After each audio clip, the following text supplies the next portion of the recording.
बात कर चुके थे मौद्रिक नीति की। मौद्रिक नीति के अंदर तो हमने बहुत बात कर ली।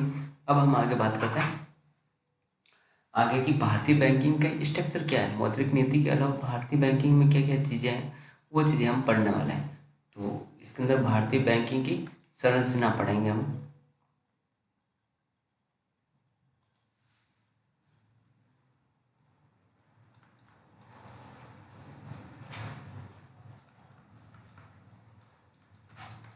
भारतीय बैंकिंग की संरचना आज का टॉपिक है, अपनी हेडिंग यही रहेगी। भारतीय बैंकिंग की संरचना के अंदर ये होता है कि मतलब बैंक एक ऐसा कानूनी संगठन है। क्या है? बैंक एक ऐसा कानूनी संगठन है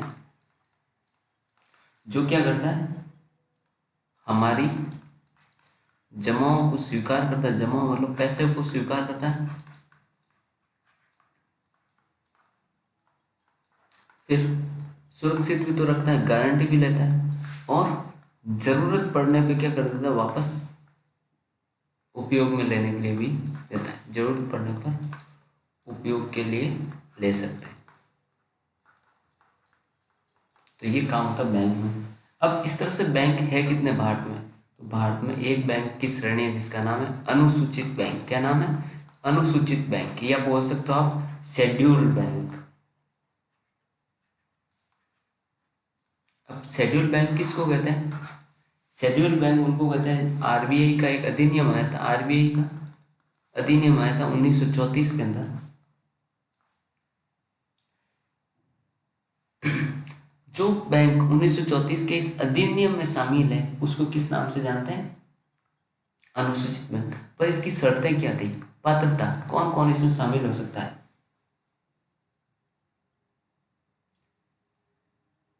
उसके अंदर सबसे बड़ी बात थी 5 लाख रुपए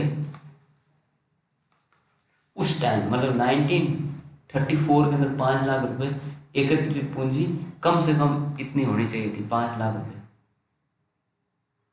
और कोई भी नेगेटिव इम्पैक्ट नहीं होना चाहिए। तो उस टाइम होना बहुत बड़ी बात थी, अनुसूचित बैंक बनना। फिर है पीएस बैंक, सार्वजनिक क्षेत्र के बैंक। कौन से हैं? सार्वजनिक क्षेत्र के बैंक। ऐसे बैंक जिसके अंदर क्या होता है, कम से कम 51% हिस्सेदारी किसकी है? गवर्नमेंट की। सरकार की अगर 51% हिस्सेदारी है, वो कौन से हो गए? सार्वजनिक क्षेत्र के भी लोग हैं।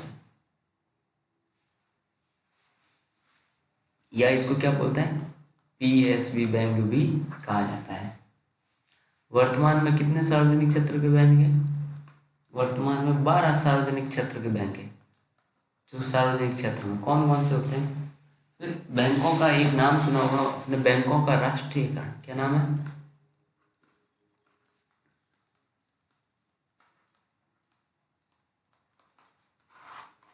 बैंकों का राष्ट्रीयकरण का तात्पर्य ये होता है कि मतलब जो निजी बैंक होते हैं ना,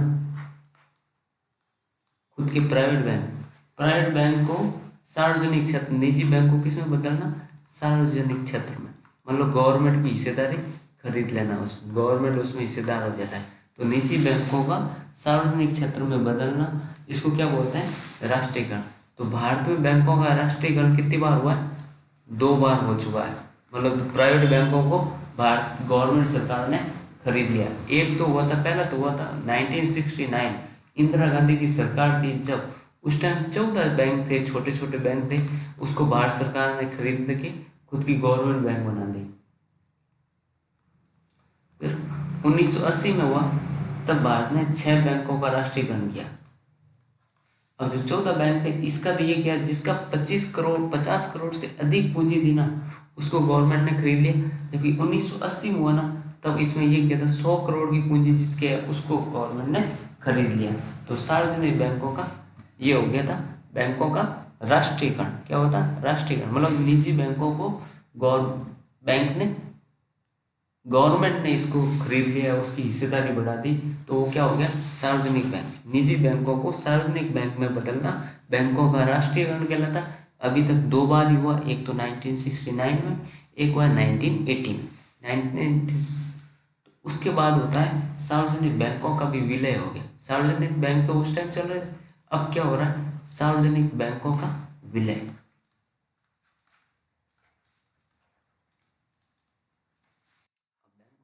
क्या हो रहा है, मतलब 1955 के अंदर आपने पहले ही पढ़ा था, एसबीआई था।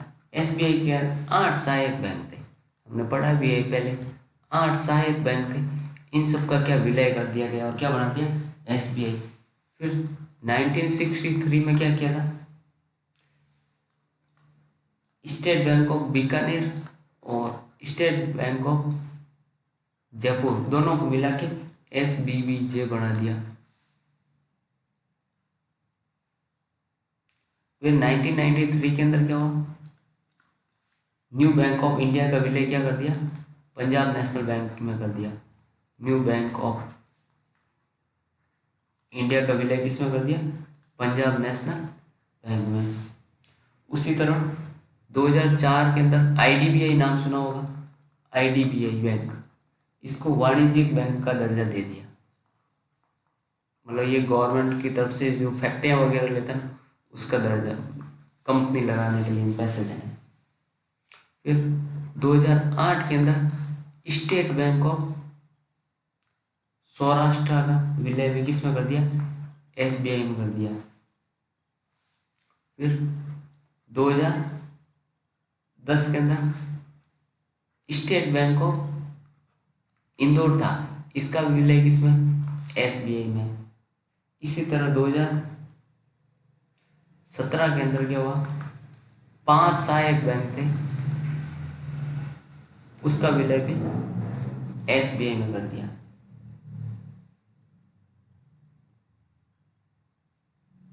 फिर उसके बाद अभी 2020 में 10 बैंक और कर दिए, 10 बैंक 2020 के अंदर विलय करके सबको गवर्नमेंट ने अधिकृत कर दी। तो वर्तमान में टोटल सार्वजनिक बैंक कितने हैं, ये पूछता है आपसे। वर्तमान में सार्वजनिक, वर्तमान में कितने हैं, मात्र 12 बैंक है। ये नाम ध्यान रखें, इससे क्वेश्चन बनता है। एक तो है पीएनबी, ये सार्वजनिक है। दूसरा है यूनियन बैंक ऑफ इंडिया, तीसरा हो गया आपके इंडियन बैंक। सार्वजनिक बैंक किसे कहते हैं, ये ध्यान है, आपको बता चुका हूं मैं, केनरा बैंक। और एसबीआई तो है ही आपका, बैंक ऑफ इंडिया। फिर Bank of Maharashtra, Bank of Baroda,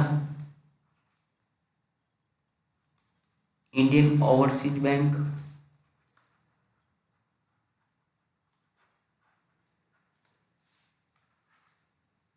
और होता है UCO Bank, Punjab and Sindh Bank और सेंट्रल बैंक ऑफ इंडिया। ये सारे बैंक है जो सार्वजनिक है, अभी इनका विलय नहीं किया गया है। ये सार्वजनिक क्षेत्र के बैंक है, पर कभी न कभी और गवर्नमेंट कर रही है तो बैंकों का विलय करते करते एक दिन इतना कर लेगी कि बैंक पड़ा नहीं, कम हो जाएंगे, मात्र 1-2 बैंक। शुरू में देखो 1991 में कितने थे, 28 सार्वजनिक बैंक थे। आज के टाइम में कितने, 12 सार्वजनिक, मतलब आपस में विलय कर दिए गया। आगे जाओ, चलो फिर है प्राइवेट बैंक।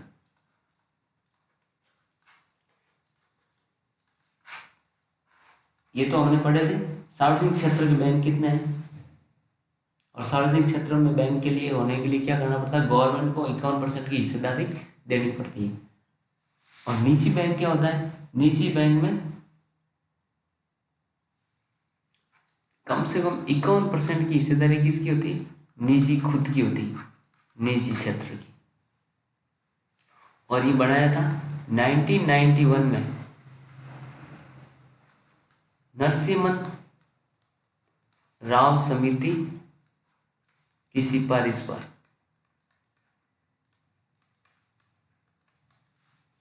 वो भी नीति आई थी एलपीजी, लिबरलाइजेशन, प्राइवेटाइजेशन और ग्लोबलाइजेशन, मतलब कि उदारीकरण। उसी टाइम से इंडिया का मार्केट खोल दिया गया, फॉरेन की जो भी कंपनी है वो इंडिया में के अंदर आके क्या कर सकती है, बिजनेस कर सकती है, जिससे इंडियन की इकोनॉमी का क्या होगा, ग्रोथ हो सके।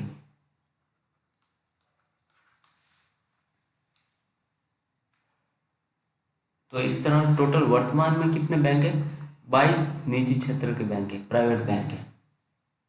फिर है फॉरेन बैंक, विदेशी बैंक कितने हैं भारत में।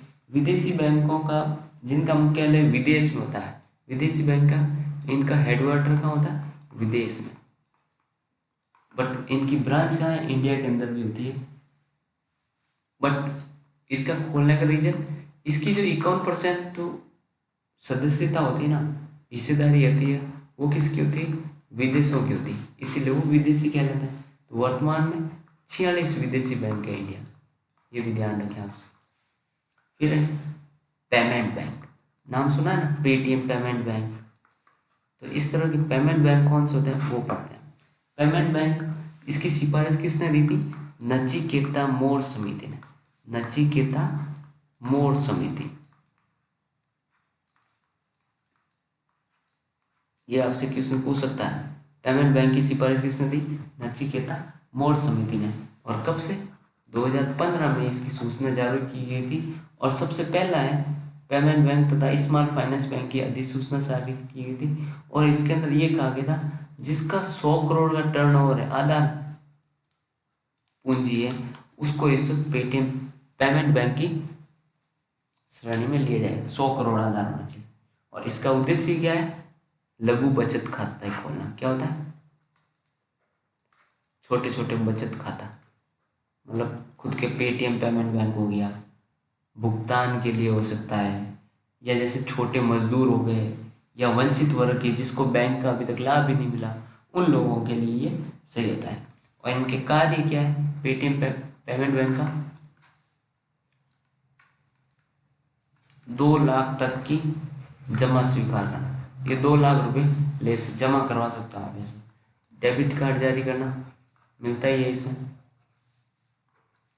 और ये CRR और SLR का मानते हैं, बाकी चीज़ों को पालन नहीं करता है। हमने CLR और SLR हमने पढ़ा है मौद्रिक नीति में, तो ध्यान होगा। सबसे बड़ी बात है, ये ऋण नहीं देता है। पेमेंट बैंक के अगर वो क्या करेगा, ऋण नहीं देगा।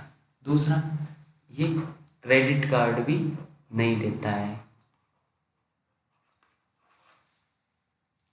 हाँ, ATM जरूर देता है भाई, वो भी कौन सा, डेबिट कार्ड के रूप में। तो भारत का प्रथम पेमेंट बैंक कौन सा है,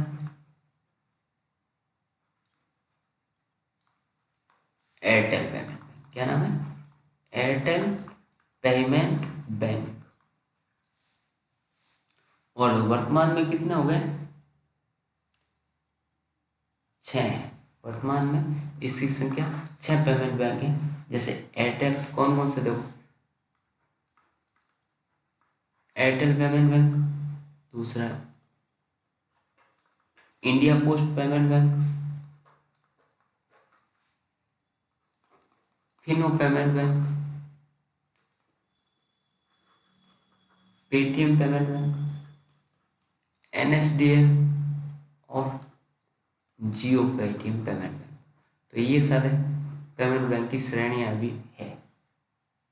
फिर बात करते हैं India post payment bank. India post payment bank की स्थापना कब की गई थी, ये भारत सरकार का, इसीलिए ध्यान रखना, 1 सितंबर 2018।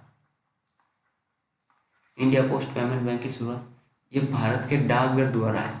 ये डाकघर है ना, उसके द्वारा चलाई जा रही, इसीलिए इम्पोर्टेंट है। भारत सरकार 2018 में, और इसका 100% स्वामित्व किसका है, ये गवर्नमेंट की बैंक है, इंडिया पोस्ट पेमेंट बैंक।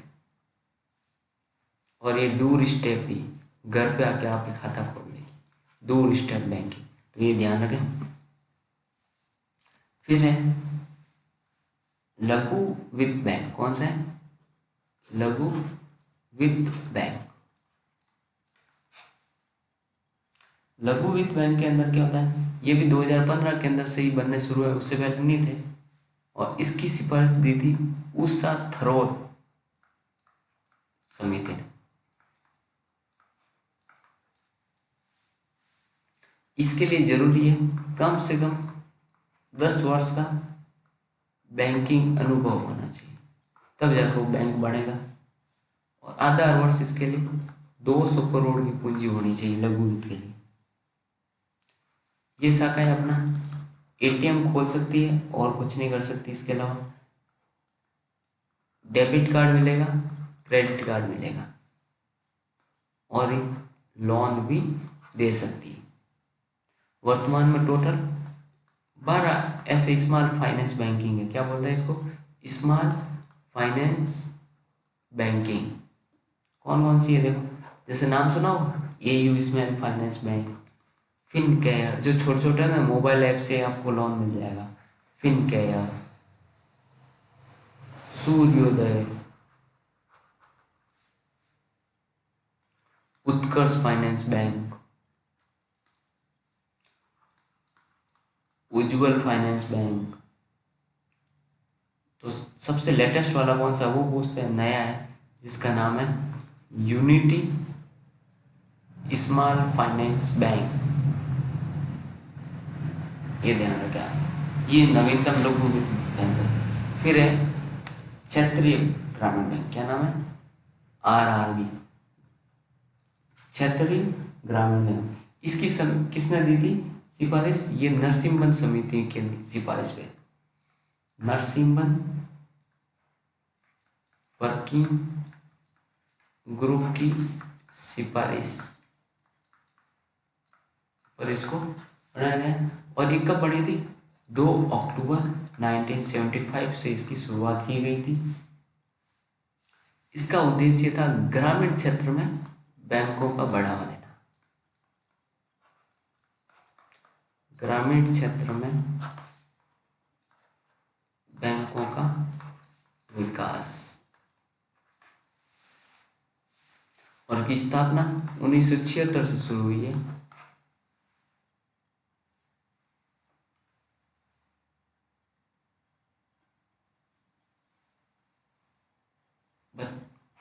स्थापना 1976 हुई, बट गवर्नमेंट से पहले प्राइवेट लोगों के भी थे जो खोल दिए गए थे। मुरादाबाद में, गोरखपुर,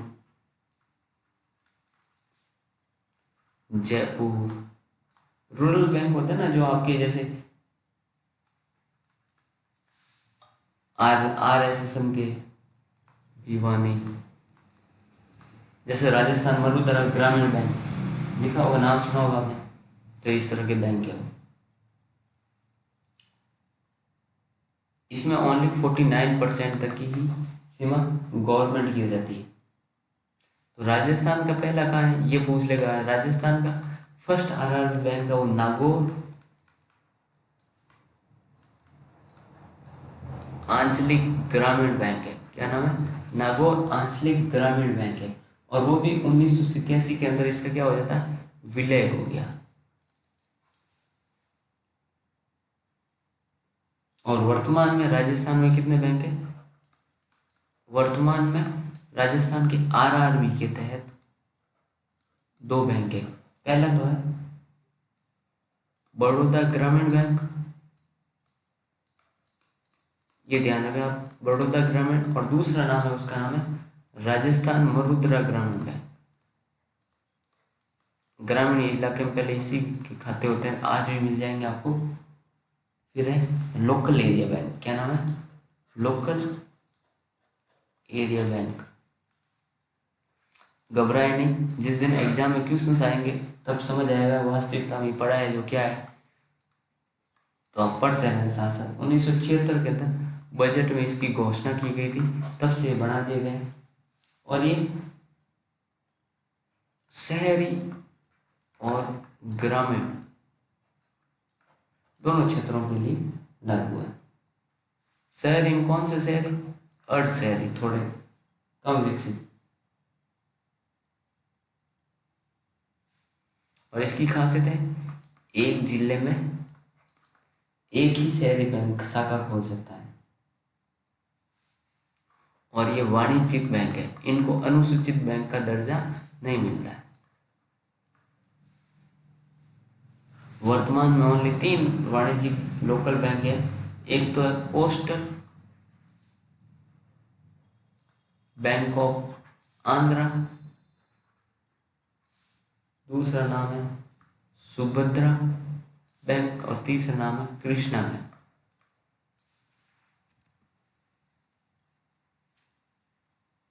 फिर आपके पूछ लेते हैं नाबार्ड। क्या पूछते हैं? नाबार्ड। ये कृषि क्षेत्र का है, इसको बोलते हैं हम राष्ट्रीय कृषि और ग्रामीण बैंक। मतलब ग्रामीण ही होता है, पर होता है किसके लिए? कृषि के लिए। तो इसकी स्थापना कब हुई ये पूछ ले आपसे। 12 जुलाई 1982। इसका हेडक्वार्टर कहाँ है? मुंबई। इसकी स्थापना किसने की थी? इसकी सिफारिश दी थी बी शिवरमन ने। बी शिवरमन की सिफारिश पर बी शिवरमन की सिफारिश पे इसकी स्थापना। इसके लिए एक्ट कब आया था? 1981 में आरबीआई नाबार्ड का एक्ट आता है। इसका काम होता है ग्रामीण एवं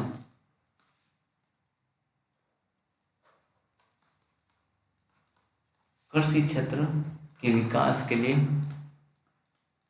फंड प्रोवाइड करवाना, और ये पूरी भारत सरकार की योजना है।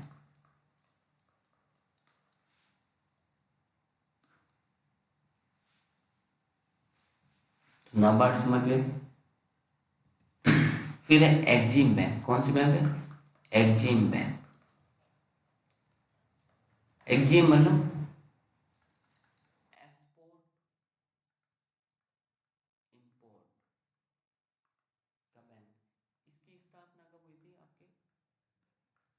ये पूछा जाता है आपके। इसकी स्थापना हुई थी 1 जनवरी 1982, जबकि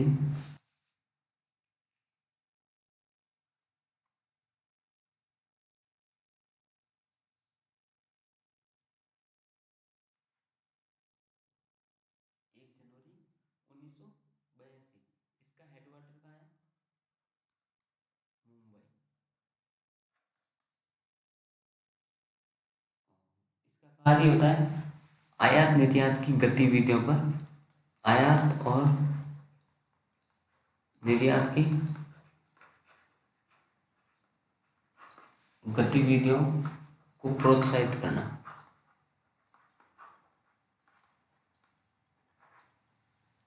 ठीक है, ये तो था आपका एक्सिम बैंक, नाबार्ड बैंक। और दूसरा देख लेते हैं सिडबीआई। क्या नाम होता है इसका? पूछ लेते हैं सिडबीआई। सिडबीआई इसका पूछता है। इसको बोलते हैं भारतीय लघु औद्योगिक विकास बैंक।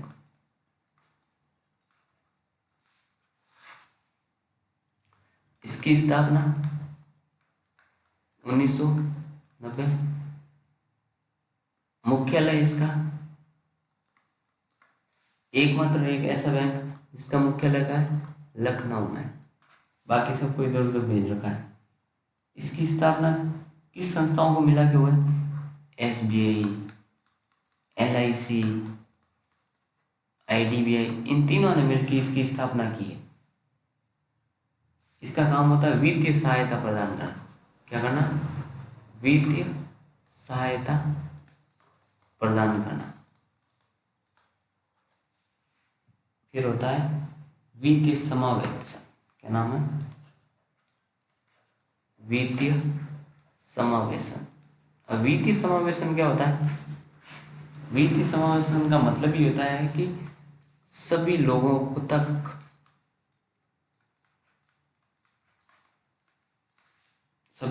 तक वित्तीय सेवाएं पहुंचाना। वित्तीय सेवा मतलब बैंकिंग क्षेत्र को बढ़ाना।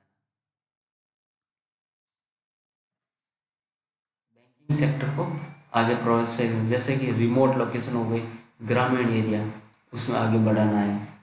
कम ब्याज दर पे, इंटरेस्ट रेट पे, कम इंटरेस्ट रेट पे लोन प्रोवाइड करवाना। पेंशन देना, ये सारे क्या है, वित्तीय समावेशन के लिए योजना है। तो सबसे पहले योजना, एक अच्छी योजना है जन धन योजना। क्या नाम उसका? जन धन योजना। फिर प्रधानमंत्री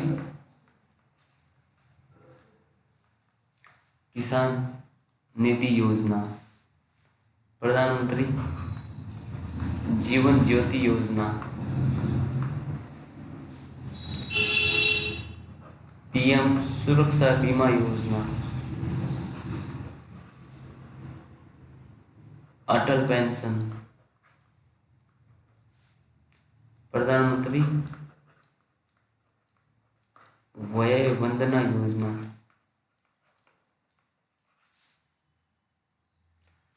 मुद्रा योजना।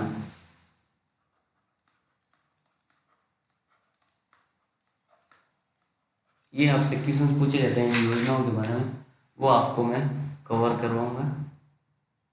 सुकन्या योजना,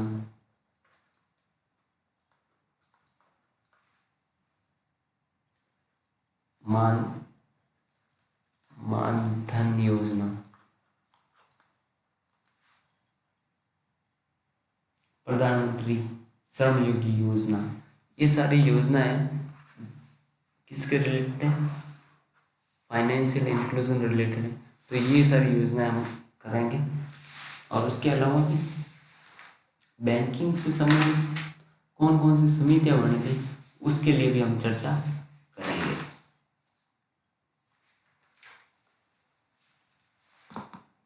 तो बाकी चीज़ें और हम कल डिस्कस करेंगे। आज के लिए इतना काफ़ी है।